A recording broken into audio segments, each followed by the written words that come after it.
Alright everyone, first trade in, stopped out.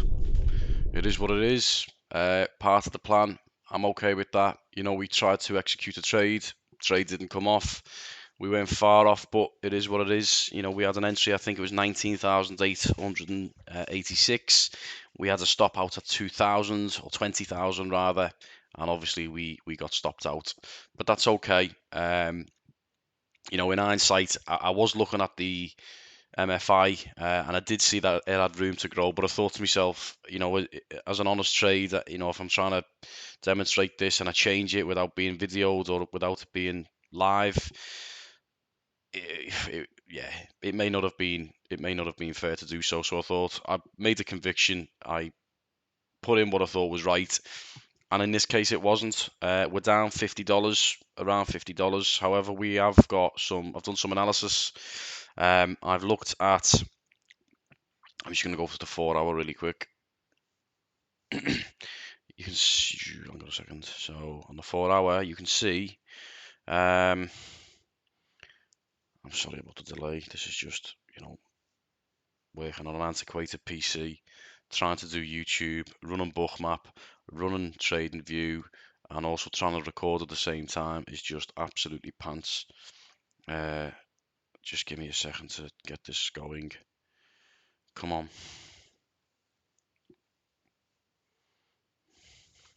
Okay, on the 4 hour, you can see we are massively overextended. What I wanted to figure out on the Fibonacci retracement is where are we looking likely to maybe come back to. So if I just come down a slight bit, come across a slight bit, I ran my Fibonacci retracement from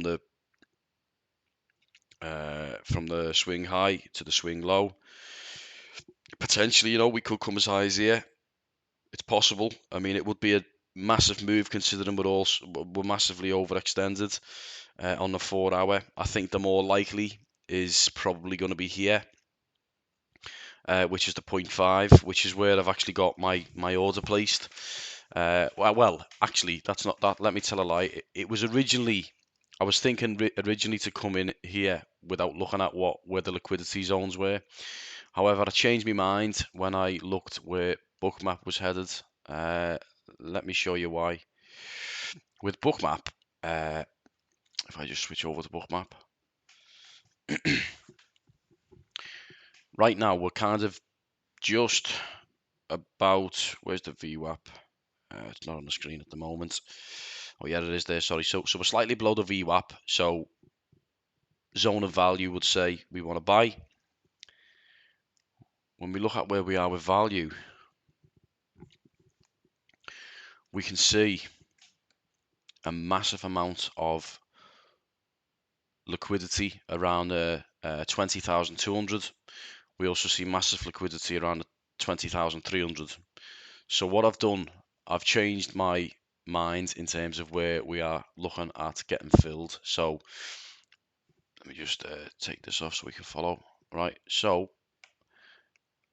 1,026 BTC orders around the 20,200. So I've set my order at 20,195. So five basis points below the 20,200 because I want us to get filled. There's two things that are going to happen. Either we come up, some of that liquidity gets filled and then it gets rejected, or it continues to the next level of liquidity, which is the 20,300. So what I've done, I've put my order in at 20,195 and I've set my stop loss just above the second zone of liquidity, which is 20,310 is where I put my stop loss.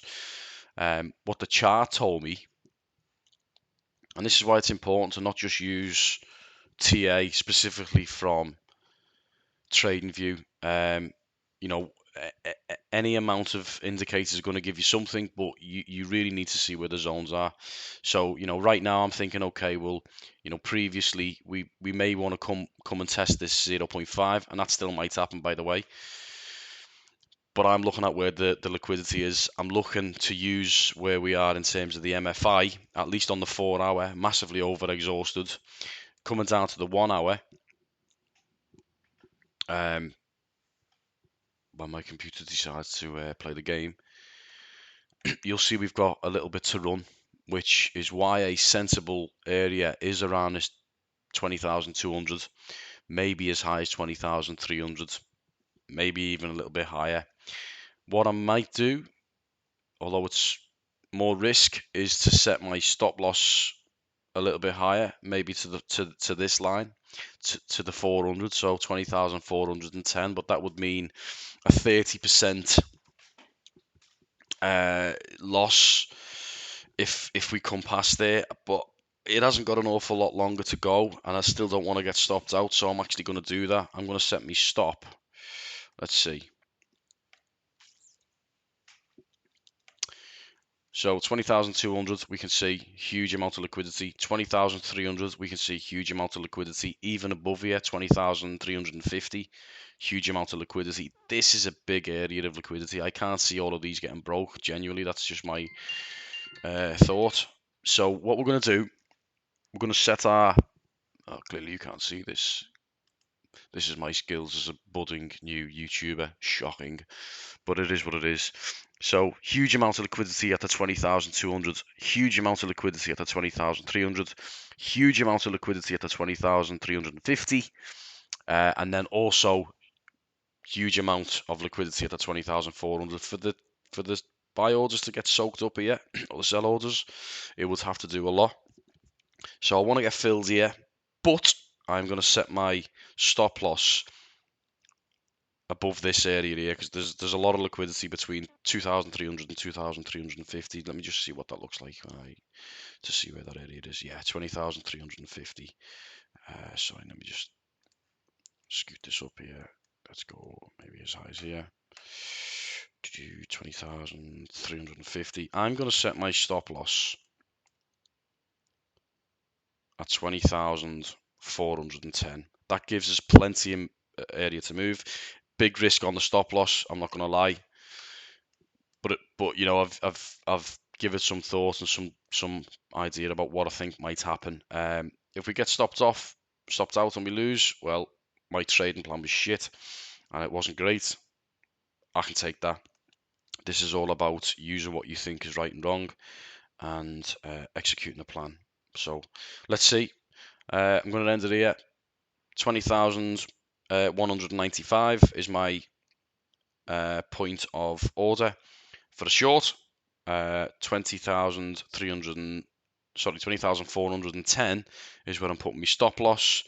And should that plan come to fruition, I don't know what my take profit is just yet. I need to see how it reacts to the 4 hour over exhaustion. I may decide to use stop loss management rather than a take profit. I will let you know if we get filled and everything looks rosy. I will let you know if our plan goes to shit and we are in further loss. But it is what it is. Okay, thank you. I will catch you guys in the next one.